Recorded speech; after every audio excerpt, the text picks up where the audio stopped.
കണ്ണ് തുറക്കുമ്പോൾ തൊട്ടരികിൽ ആദം ഉണ്ടായിരുന്നു. അവൾ ചുറ്റും കണ്ണോടിച്ചപ്പോൾ അതൊരു ഹോസ്പിറ്റലാണെന്ന് അവൾക്ക് മനസ്സിലായി. Niha, are you okay?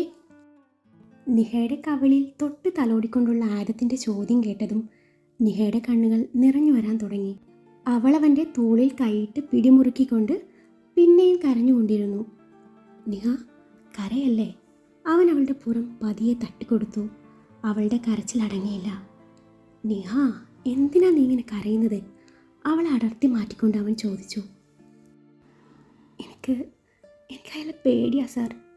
അയാൾ എന്നെ കൊല്ലും. സാറിനറിയോ, അയാൾ എന്നെ ഇടയ്ക്കിടെ ഫോണിൽ വിളിക്കും, എന്നിട്ട് എന്തൊക്കെയോ പറയും. ഒരു ദിവസം അയാൾ എൻ്റെ മുറി വന്നിരുന്നു. എന്നിട്ട് അത്രയും പറഞ്ഞ് അവൾ പൊട്ടിക്കരഞ്ഞു. ആരുടെ കാര്യമാണ് അവൾ പറയുന്നതെന്ന് അറിയാമായിട്ടും ആദം അറിയാത്ത പോലെ നടിച്ചു. അവളുടെ ആ കരച്ചിൽ അവനെ ഒരുപാട് വേദനിപ്പിച്ചു. നിഹ, ഇങ്ങനെ കരയല്ലേ. നീ ആരെയാ പേടിക്കുന്നേ? ആദം ചോദിച്ചു. ചെകുത്താൻ. അയാൾ സർ, എനിക്ക് അയാൾ എന്നെ... അവനോട് അതെങ്ങനെ പറയണം എന്ന് പോലും അവൾക്ക് അറിയില്ലായിരുന്നു. വാക്കുകൾ മുറിഞ്ഞു തുടങ്ങി. നീ കാര്യം പറ. എന്നെ നിനക്ക് വിശ്വാസമില്ലേ? എന്തായാലും പറയാം, ഞാൻ കൂടെ ഉണ്ടാവും. കുറ്റബോധം കൊണ്ട് അവളുടെ മുഖത്ത് പോലും നോക്കാനാവാതെ നിൽക്കുമ്പോഴും തൻ്റെ നിലനിൽപ്പിന് വേണ്ടി ആദത്തിന് തൻ്റെ അഭിനയം തുടരേണ്ടി വന്നു. അയാൾ ചെകുത്താൻ ഒരിക്കൽ എൻ്റെ വീട്ടിൽ എൻ്റെ മുറിയിൽ വന്നു. ഉറങ്ങിക്കിടക്കുന്ന എൻ്റെ ബോഡി ടച്ച് ചെയ്തു. എനിക്ക് അയാളെ പേടിയാ സാർ. അയാളോട് വെറുപ്പാണ് സാർ. നിനക്ക് അവനോട് അന്ന് നടന്നത് മുഴുവനും പറയാൻ പറ്റിയില്ല. ഞാൻ ആദ്യമായി അയാളെ കാണുന്നത് എന്നാണെന്നറിയോ സാറിന്? തൻ്റെ മുന്നിൽ നിൽക്കുന്നത് യഥാർത്ഥ ചെകുത്താനാണെന്നറിയാതെ നിഹ അന്ന് ബാംഗ്ലൂരിൽ വെച്ച് നടന്ന കാര്യങ്ങളൊക്കെ അവനോട് പറഞ്ഞു. അതും അത്രയും സങ്കടത്തിൽ. ചെകുത്താൻ അവളുടെ മനസ്സിനെ എത്രത്തോളം ആടി ഉലച്ചു കളഞ്ഞിരുന്നു എന്നത് ആദം നേരിട്ട് മനസ്സിലാക്കി. അവൻ അവളെ ബെഡിൽ നേരെ കിടത്തി അവളുടെ കവിളിൽ തൻ്റെ ഇരു കൈത്തലവും ചേർത്ത് വെച്ച് അവളുടെ മുഖത്തേക്ക് ദൃഷ്ടി പതിപ്പിച്ചു. നിഹ, ദേ ഇങ്ങോട്ട് നോക്കിക്കേ. നിനക്ക് എന്നെ വിശ്വാസമില്ലേ? അന്നേരം അവൾ ഉണ്ടെന്ന പോലെ തലയനക്കി. ഇനി മുതൽ ചെകുത്താൻ എന്നൊരാളെ നീ മറന്നേക്ക്. നിന്റെ സ്വപ്നത്തിൽ പോലും ചെകുത്താൻ നിന്നെ തേടിയെത്തില്ല. ഇതെൻ്റെ വാക്കാണ്. ഞാൻ ഉണ്ടാവും എന്നും നിന്റെ നിഴൽ പോലെ. അവൻ്റെ ആ വാക്കിന് വല്ലാത്തൊരു മൂർച്ചയാണെന്ന് അവൾ തിരിച്ചറിഞ്ഞു. അതവളിൽ നേരിയ ആശ്വാസം നിറച്ചു. ആ വാക്കിന് പിന്നിൽ മറഞ്ഞു നിൽക്കുന്ന സത്യം എന്താണെന്നറിയാതെ അവൾ അവനെ തന്നെ നോക്കി. സർ, എനിക്ക് നിഹ എന്തോ പറയാൻ വന്നതും അവൾ അവൻ്റെ ചുണ്ടിന് കുറുകെ വിരൽ വെച്ച് അവളെ തടഞ്ഞു. ദിവസങ്ങൾ കഴിയും തോറും അവളോടുള്ള തൻ്റെ പ്രണയം കൂടുകയാണല്ലോ എന്നോർത്ത് ഒരു ഭാഗത്തെ ബുദ്ധി ഹൃദയത്തെ പഴയ്ക്കുന്നുണ്ട്. ഒരു നിമിഷം അവൻ്റെ കണ്ണുകൾ അവളുടെ കണ്ണിലേക്ക് ആഴ്ന്നിറങ്ങി. അടുത്ത നിമിഷം അവൻ്റെ ആദരങ്ങൾ ഏറെ പ്രണയത്തോടെ അവളുടെ നെറുകയിൽ അമർന്നു. അവൻ്റെ ചുംബനം സ്വീകരിക്കുമ്പോൾ അവളുടെ കണ്ണുകൾ താനെ അടഞ്ഞു പോയിരുന്നു. അവൻ്റെ ആദരങ്ങൾ തൻ്റെ മൂക്കിലൂടെ താഴെ കരിച്ചിറങ്ങി ചുണ്ടിലേക്ക് നീങ്ങവെയാണ് അവൾ കണ്ണ് തുറക്കുന്നതും അവനെ പിടിച്ച് തള്ളുന്നതും. നിഹയുടെ പ്രവൃത്തിയിൽ ആദമിൻ്റെ മുഖം ഒരു നിമിഷം ചുളുങ്ങിയെങ്കിലും അവളുടെ അപ്പോഴത്തെ സിറ്റുവേഷൻ മനസ്സിലാക്കി അവനത് കാര്യമാക്കിയില്ല. ഞാൻ പറഞ്ഞില്ലേ, സാറിനും വേണ്ടത് ഇതൊക്കെ തന്നെയാ. വേണ്ട, എന്നെ തൊടണ്ട. അടുത്ത നിമിഷം അവൾ പഴയ നിഹയായി മാറി. നിഹ, ഞാൻ നിന്റെ ഹസ്ബൻഡാണ്. ഞാനല്ലാതെ പിന്നെ നിന്നെ ആരാ തൊടുക? അവളുടെ ഇരു കൈയും കൂട്ടിപ്പിടിച്ച് കണ്ണിലേക്ക് നോക്കിക്കൊണ്ടാണ് അവനത് പറഞ്ഞത്. അല്ല, സാറിൻ്റെ ബോസാ. എന്നെ ആരും തൊടണ്ട. എനിക്കത് ഇഷ്ടമല്ല. ശരി, തൊടുന്നില്ല. നമുക്ക് വീട്ടിൽ പോണ്ടേ? വാ, എഴുന്നേക്ക്. ഞാൻ എഴുന്നേറ്റോളാം. തന്നെ പിടിച്ച് എഴുന്നേൽപ്പിക്കാൻ നോക്കി അവനെ തടഞ്ഞുകൊണ്ട് നിഹ പറഞ്ഞു. സമയം 10 മണിയൊക്കെയും കഴിഞ്ഞിരുന്നു. വീട്ടിലേക്കുള്ള യാത്രയിൽ ഇരുവരും മൗനം പാലിച്ചു. ഡ്രൈവ് ചെയ്യുമ്പോഴും ആദത്തിൻ്റെ മനസ്സ് അസ്വസ്ഥമായിരുന്നു. ആരായിരിക്കും ചെകുത്താൻ എന്ന പേരിൽ തങ്ങൾക്കിടയിലേക്ക് കടന്നു വന്നത്? എന്തായിരിക്കും ആ വരവിന് പിന്നിലെ ഉദ്ദേശം? പലതരം ചിന്തകൾ മനസ്സിലൂടെ കടന്നുപോയി. നിഹ അവനെ ശ്രദ്ധിക്കാതെ പുറത്തേക്ക് മാത്രം ദൃഷ്ടി പതിപ്പിച്ചിരുന്നു. വീട്ടിലെത്തിയതും നിഹ ആദമിനെ ശ്രദ്ധിക്കാതെ സ്റ്റെയർ കയറി ഇന്നലെ കിടന്ന അതേ മുറിയിലേക്ക് നടന്നു. ആദം കിച്ചണിലേക്ക് നടന്നു. ഫ്രിഡ്ജിൽ നിന്നും വെള്ളമെടുത്ത് കുടിച്ച് മുകളിലേക്ക് നടന്നു. നിഹ അന്വേഷിച്ച് അവളുടെ മുറിയിലേക്ക് നടന്നു. ഡോർ തുറന്നതും നിഹ സാരി മാറുന്ന കാഴ്ചയാണ് കാണുന്നത്. നിഹ സാരി തലപ്പെടുത്ത് മാറമറച്ച് പിടിച്ച് അവനെ ദഹിപ്പിച്ചു നോക്കി. നിഹയുടെ തുറച്ചു നോട്ടം വകവെക്കാതെ അവളുടെ അരികിലേക്ക് നടന്നു. അവളെ പൊക്കിയെടുത്ത് തൻ്റെ മുറിയിലേക്ക് നടക്കുമ്പോൾ അവൾ പലതരത്തിൽ തൻ്റെ എതിർപ്പുകൾ പ്രകടിപ്പിച്ചുവെങ്കിലും അതൊന്നും കാര്യമാക്കാതെ അവൻ മുന്നോട്ട് നടന്നു. തൻ്റെ മുറിയിലെത്തിയതും അവളെ താഴെ ഇറക്കി. നിഹ, ഇനി മുതൽ ഇതാണ് നിന്റെ മുറി, അല്ല നമ്മുടെ മുറി എന്നും പറഞ്ഞുകൊണ്ട് ബാൽക്കണിയിലേക്ക് നടക്കുന്നവൻ്റെ പുറം നോക്കി ഒരെണ്ണം കൊടുക്കാനാണ് തോന്നിയത്. അതുപോലെ ചെയ്തു. അവൻ്റെ മുഖത്തെ രൗദ്രഭാവം കണ്ടപ്പോഴാണ് വേണ്ടിയിരുന്നില്ല എന്നവൾ മനസ്സിലാക്കുന്നത്. അവളുടെ ഇടുപ്പിൽ പിടിമുറുക്കി അവളെ വലിച്ച് തൻ്റെ നെഞ്ചോടടുപ്പിക്കുമ്പോൾ അവളുടെ ഹൃദയം പടപടാന്ന് മിടിക്കുന്നുണ്ടായിരുന്നു. അവൾ കുതറിമാറാൻ നോക്കവേ അവൻ അവളെ തിരിച്ചു നിർത്തി. കൈ രണ്ടും അവളുടെ പിറകിൽ കൊണ്ടുവന്ന് ലോക്ക് ചെയ്ത് വെച്ചു. അവളെ അവൻ്റെ ദേഹത്തോട് അടുപ്പിച്ചു നിർത്തി. ആ നിമിഷം അവളുടെ സാരിത്തലപ്പ് മാറിൽ നിന്നും ഊർന്നു വീണുവെങ്കിലും അവനത് കാര്യമാക്കിയില്ല. ഡോ, കയ്യിന്ന് വിട്, വിടാൻ. അവൾ തൻ്റെ ദേഷ്യം അടക്കാനാവാതെ ആളെ കത്തിക്കൊണ്ട് അവന് നേരെ തിരിഞ്ഞു. അന്നേരം അവൻ അവളുടെ കൈ ചെറുതായി മടക്കി വേദനിപ്പിച്ചു. അവളിൽ അഗ്നിയെ അണച്ചു. എൻ്റെ അമ്മേ, എൻ്റെ കൈ! അവൾ വേദന കൊണ്ട് പുളഞ്ഞു.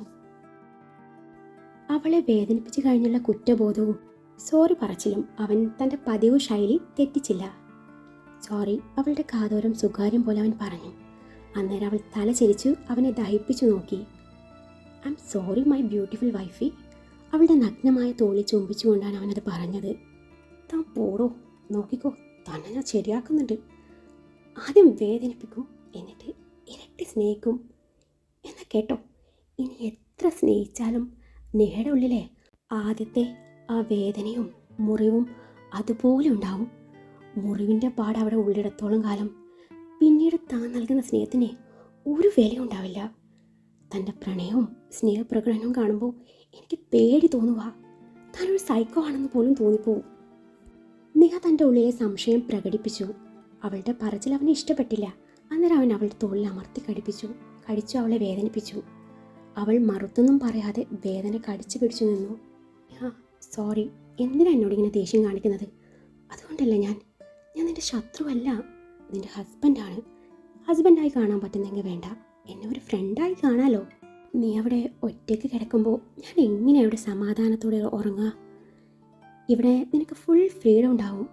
നിന്നെ ഞാൻ ഒരു തരത്തിലും ബുദ്ധിമുട്ടിക്കില്ല, പോരെ? പ്ലീസ്.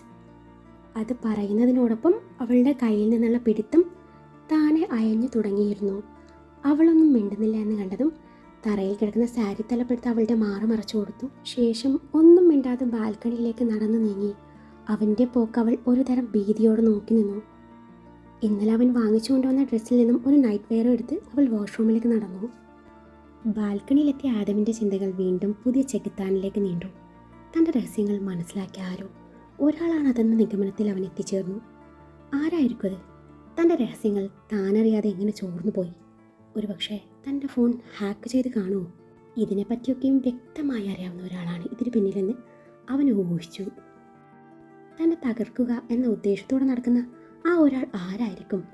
ആദമിൻ്റെ മനസ്സിലൂടെ പല മുഖങ്ങൾ തെളിഞ്ഞു വന്നു. എന്ത് വന്നാലും നിഹയെ ഒരു പരീക്ഷണത്തിന് വിട്ടുകൊടുക്കാൻ പറ്റില്ല, ആദം മനസ്സിലുറപ്പിച്ചു. ശേഷം ഫോൺ എടുത്ത് ആരെയോ വിളിച്ച് സംസാരിച്ചു. നിഹ കുളിയും കഴിഞ്ഞ് വാഷ്റൂമിൽ നിന്നും ഇറങ്ങി വന്ന ആ നേരത്താണ് ആദം മുറിയിലേക്ക് വരുന്നത്. നിഹ അവനെ ശ്രദ്ധിക്കാതെ കണ്ണാടിയുടെ മുന്നിൽ നിന്നും മുടി ഉണക്കുന്നുണ്ട്. ആദത്തിൻ്റെ കണ്ണുകൾ അവൾ അറിയാതെ അവളിൽ അലഞ്ഞു നടക്കുന്നുണ്ട്. അവളെ പാളി നോക്കിക്കൊണ്ട് അവൻ തൻ്റെ ഷർട്ട് മാറുകയാണ്. ഷർട്ടും ബനിയനും മാറി തനിക്ക് മുന്നിൽ ബോഡി ഷോ നടത്തുന്ന അവനെ അവൾ കണ്ണാടിയിൽ കൂടി പുച്ഛിച്ചു. ശേഷം അവൾ അവനിൽ നിന്നുള്ള നോട്ടം പിൻവലിച്ചു തൻ്റെ പ്രവൃത്തി തുടർന്നു. അല്പം കഴിഞ്ഞു തൻ്റെ പിറകിൽ അവൻ്റെ സാമീപ്യം അറിഞ്ഞ നിഹ ഞെട്ടലോടെ തിരിഞ്ഞു നോക്കിയതും നീണ്ട ഇടതോർന്ന സ്ട്രൈറ്റൻ ചെയ്ത അവളുടെ തലമുടി അവൻ്റെ അതരങ്ങളെ തൊട്ട് തലോടി. ആ നിമിഷം അവൻ്റെ കണ്ണുകൾ താനെ അടഞ്ഞു പോയിരുന്നു. അവളുടെ കണ്ണുകൾ അവൻ്റെ വെളുത്ത ജിംബോഡിയിൽ അലഞ്ഞു നടന്നു. അന്നേരം അവൻ അവളുടെ കയ്യിൽ നിന്നും ടവലും വാങ്ങിച്ച് വാഷ്റൂമിലേക്ക് നടന്നു. അതിനിടയിൽ ഒന്ന് നിന്നു. ശേഷം തിരിഞ്ഞു നോക്കി. ഞാൻ പെട്ടെന്ന് വരാം, അത് കഴിഞ്ഞ് നമുക്ക് ഒരുമിച്ച് ഫുഡ് കഴിക്കാം.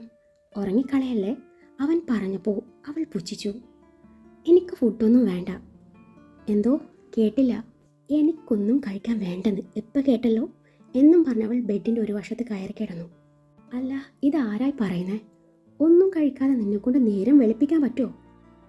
ഒരു നേരം കഴിച്ചില്ലെന്ന് വെച്ച് ഇപ്പോൾ ചത്തൊന്നും പോണില്ലല്ലോ. അവളും തക്ക മറുപടി കൊടുത്തു. ഒരു നേരമല്ല, 4-5 ദിവസം പട്ടിണി കിടന്നാലും ആരും ചത്തൊന്നും പോവില്ല. പക്ഷേ നിന്നെപ്പോലെ വിശപ്പിൻ്റെ അസുഖമുള്ളവരെ ചത്തുപോകുമെന്നേ എനിക്കെന്തോ ചെറിയ പേടി. അങ്ങനെ ചത്താ അതെൻ്റെ വിധിയാണെന്ന് കരുതി ഞാൻ സമാധാനിച്ചോളാം. സാറതോർത്ത് മനസ്സ് വിഷമിപ്പിക്കണ്ട. 2 പേരും മത്സരിച്ച് തർക്കിക്കുകയാണ്. മനസ്സ് വിഷമിപ്പിക്കണ്ടെന്നോ? കെട്ട് കഴിഞ്ഞ് 2ൻ്റെ വിധവനാക്കുക എന്ന് വെച്ചാൽ അതിൽ പരം വിഷമം വേറെ ഉണ്ടോ ഭാര്യയെ? അതും ഫസ്റ്റ് നൈറ്റ് പോലും കഴിഞ്ഞിട്ടില്ല. എന്തിന്? ഫ്രഞ്ചോ? അതുമില്ല. അതുമല്ല, നീ ചത്ത നാട്ടുകാരൊക്കെ അതും ഇതുമൊക്കെ പറയില്ലേ? പിന്നെ കേസ്, കോടതി, വഴക്ക് ഇതൊക്കെയായി എൻ്റെ വിലപിടിപ്പുള്ള എത്രയോ ദിവസങ്ങൾ നഷ്ടമാവില്ലേ? പിന്നെ എനിക്ക് ഈ ബംഗ്ലാവ് വിൽക്കാൻ പോലും പറ്റുമെന്ന് തോന്നുന്നുണ്ടോ? ഒടുവിൽ ഇവിടം നിനക്കും റോസി പ്രേതത്തിനും ചില്ല് ചെയ്യാൻ വിട്ടുവെന്ന് ചുമ്മാ അങ്ങ് വണ്ടി കയറേണ്ട ഗതി ഓർത്ത് നോക്കിയേ. തൽക്കാലം ഇതൊരു ഗോസ്റ്റ് ഹൗസ് ആക്കി മാറ്റാൻ ഞാൻ ഒരുക്കല്ല. അവളെ ദേഷ്യം പിടിപ്പിക്കാൻ വേണ്ടി അവൻ മനഃപൂർവ്വം ഓരോന്ന് പറഞ്ഞു. കെട്ടിയോനെ കൊന്ന് ജയിലിൽ കഴിയുക എനിക്കത്ര വലിയ ആനക്കാര്യമൊന്നുമല്ല. പക്ഷേ എൻ്റെ ഏട്ടനും ഏട്ടത്തിക്കും അങ്ങനെ ഒരു ചീത്തപ്പേര് കേൾപ്പിക്കാൻ ഞാൻ ആഗ്രഹിക്കുന്നില്ല. പിന്നെ ചെയ്യിപ്പിച്ചടങ്ങുമെന്നാണ് ഞാൻ എന്താ ചെയ്യുക? അതുകൊണ്ട് തട്ടൂന്ന് പറഞ്ഞാൽ തട്ടിയിരിക്കും, ജാഗ്രത എന്നും പറഞ്ഞ് അവൾ മൂടി പുതച്ച് കിടന്നു. അവളുടെ പറച്ചിൽ കേട്ട് അവന് ചിരിയാണ് വന്നത്. നീ ഞൊട്ടും പൊന്നുമോൾ അതിന് ഒന്നുകൂടെ ജനിക്കണം എന്നും പറഞ്ഞവൻ വാഷ്റൂമിലേക്ക് നടന്നു. കുളി കഴിഞ്ഞ് ഇറങ്ങിയപ്പോൾ അവൾ ഉറങ്ങിയിരുന്നു. താഴെ ചെന്ന് പാഴ്സൽ വാങ്ങിച്ച ഫുഡൊക്കെയും ഫ്രിഡ്ജിൽ എടുത്ത് വെച്ച് തിരികെ മുറിയിലെത്തി അവളെ ബുദ്ധിമുട്ടിക്കാതെ ബെഡിൻ്റെ മറ്റേ സൈഡിൽ കിടന്നു. കുറേ നേരം അവളെ നോക്കി കിടന്നു. അതിനിടയിൽ എപ്പോഴോ അവനും ഉറങ്ങിപ്പോയിരുന്നു. ഒന്നും കഴിക്കാതെ കിടന്നതുകൊണ്ടാവാം അവൾക്ക് ഉറക്കം വന്നതേയില്ല. തിരിഞ്ഞും മറിഞ്ഞും ചെരിഞ്ഞും ഒക്കെയും കിടന്നു നോക്കി. എന്നിട്ട് ഒരു രക്ഷയുമില്ല. കുറച്ചു നേരം അവൾ പിടിച്ചു നിന്നു. പിന്നെ മെല്ലെ എഴുന്നേറ്റ് സമയം നോക്കി. അപ്പോഴേക്കും സമയം 1 മണി ആയതേ ഉള്ളൂ. തൊട്ടരികിൽ കിടക്കുന്നവനിലേക്ക് നോട്ടം വായിച്ചു. ആൾ നല്ല ഉറക്കത്തിലാണ്. അവൾ ശബ്ദം ഉണ്ടാക്കാതെ എഴുന്നേറ്റ് ഡോറിനരികിലേക്ക് നടന്നു. അപ്പോഴാണ് റോസി പ്രേതത്തിൻ്റെ കാര്യം ഓർമ്മ വരുന്നത്. പിന്നെ തിരിഞ്ഞു നടന്നു.